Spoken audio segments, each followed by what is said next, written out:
Má hén tú siar go dtíon támarú me sé an sna fihiidí.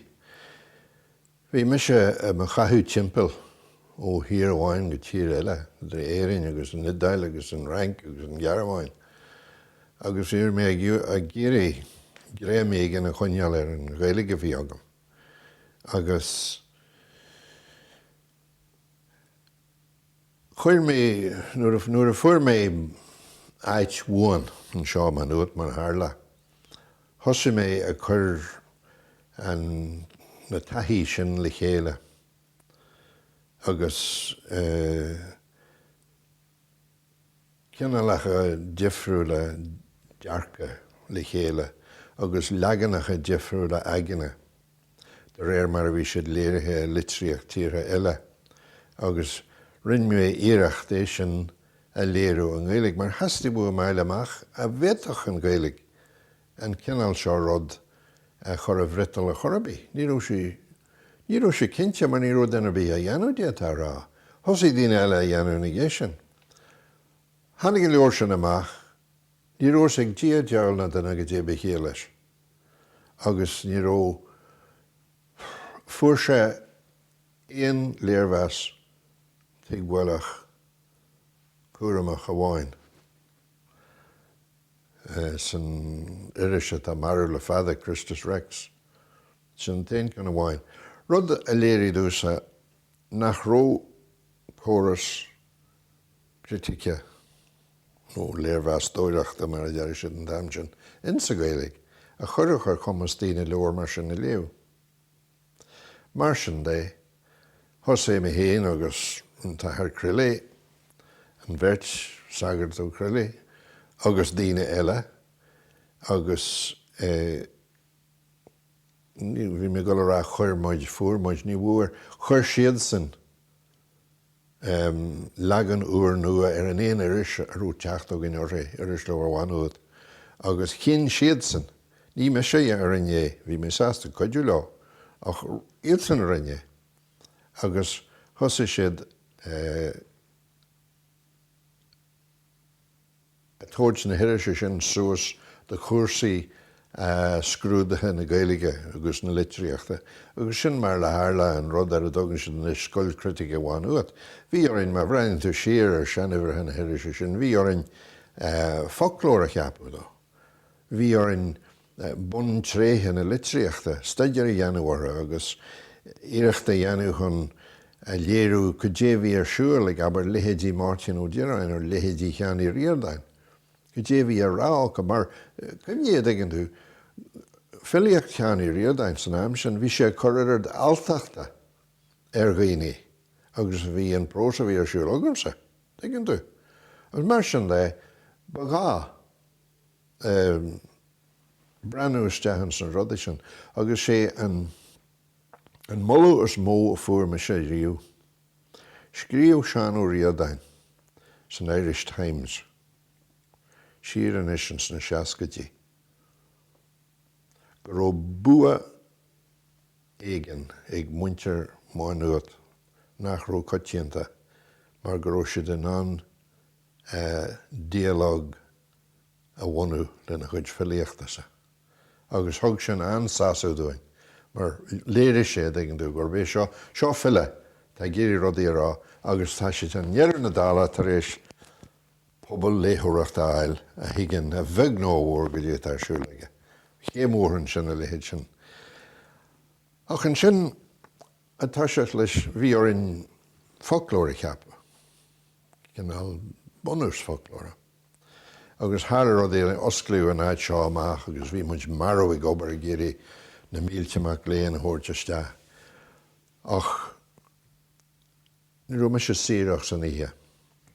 Agus tháinig mé nach raibh léad de rud an Gaeilge agus folklór analógach. Bhíon duine caint ar thesaurus nó mar tá genta suas ag duine léana teas áras. Dar lomsa gur bin an teas áras agus teach seascar, teas áras. Ní scríime sé folklór analóga ní thesaurus atá. Sé tá thesaurus bailúin docail atá bainteach le chéile. Sin rud is óglár analóga go dógann tú smuoinú a bhfuil focail amháin agad sa leis agus leanann tú an teilech focail a thugtar dit. Och an teilech focail sin tugann siad tróir eile dit, sa tró sin nó sa tró seo nó pétró é. Si sin tróiríonn siad a smuoineh. Sin folklór analógach. Agus scríb mé sin as an seascadí agus dan sé 5 bliain diaag a lábhscríban so le bhfuair mé foilseáir. So sin an dara céim mar a dhéhí go ré agus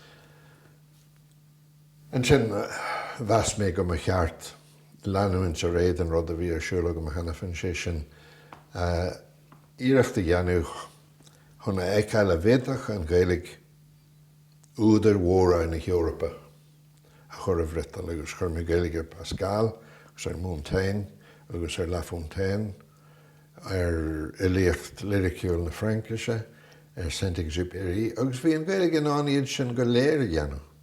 Rud a léiríonn go lean chumas sa teanga ach daoine thuirt faoi. Agus ó tharla gur hep chuid mhór Néal Maidine agus Tine Oíche nar higdan ar bíthe, thosa mé ar an Branar gan chur, ach bhí an aib sin an a gcónaí.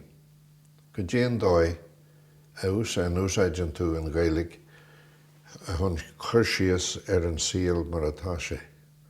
Mar má oibríonn tú an mó réalach.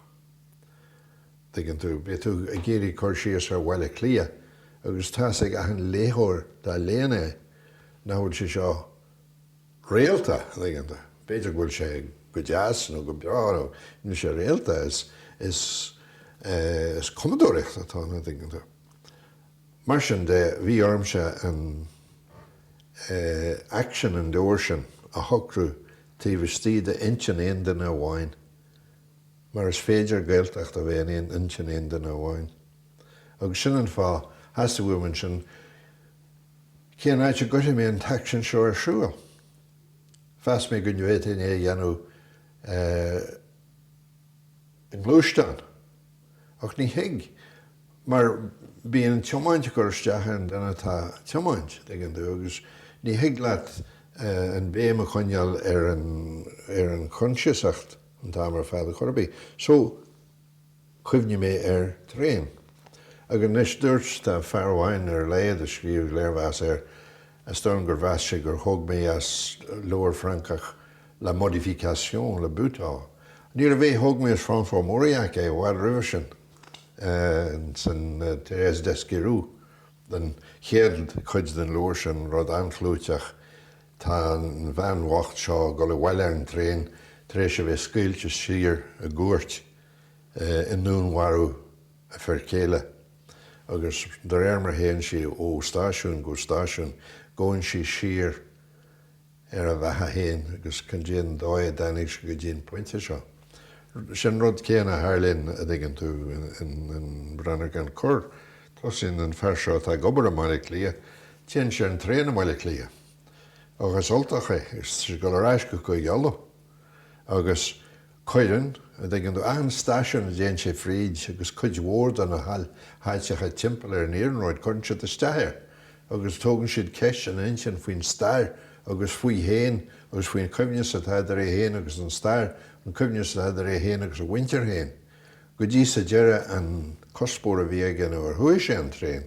Tá sé aithrí ar fad faoin am as roihann sé deire. Nílann sin nach meafar. Dí an meafar an achas meafar a féidir a éibrú se has tíireach an mór réalta mar lethe.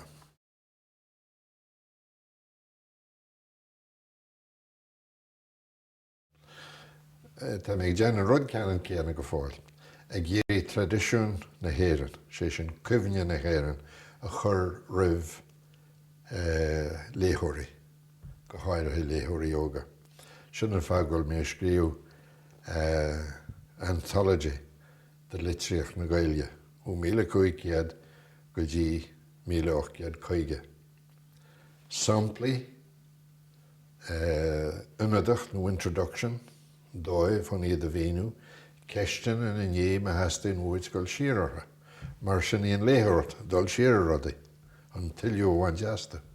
Agus tá mé, well, tá ceithre feise le muoithe go mar san 50 agus má thugann dí spástam le an séo ceanna chéochtú. Bé daoine éiring in an splíochú ó ail a litríocht féin. Mar sin ran nach bhfuil insa Gaeilge, tuigeann tú. Bíonn trú agam so do dhaoine tá a déanú Gaeilge ar na ollscoil. Mar má héann tú isteathe leabharlann na hollscoil agus rann tú ar ran na Gaeilge. Sean leabhar, caite, chuid mhóracha inis, tá má caint ar litríocht na teanga, chuid mhóracha sa sean chlógéalach nach chfuil daoine ágan anna léamh níos mó chorabí. Gan éon ní dóiln go éon agran, crin, suas an dáta ar éon ile clásicach de chuid aber na 1810. Cá bhí tú? Well, déana misceat an holtaí, na cheart a gcónaid an holtaí, tá an dálma cuairta agus tá padaró darnéin agus mar sin tá siad sin an. Níl sé sin faoi chuige mú na chuige connacht. Cá bhí tú filíocht Sean Vigónin, Sean Clárach? Piers McGarrett? Tá siad le feile sna hagrain ar in fíochra éalagach an sna fichidín san trochadí. Agus ní leir sin níos mó. Is sean leabhar iad, ní léon tarint anta, ní léon fictiúr anta. Na éon víú ar an chúrán ó cad sé bhí a brún an íine seo an cin, mar becheart go mé an rud céine armrú sinne an cin, mar bainimiid leis an phobal céine an na dála. Agus sin é a chóir me láithna thuaire.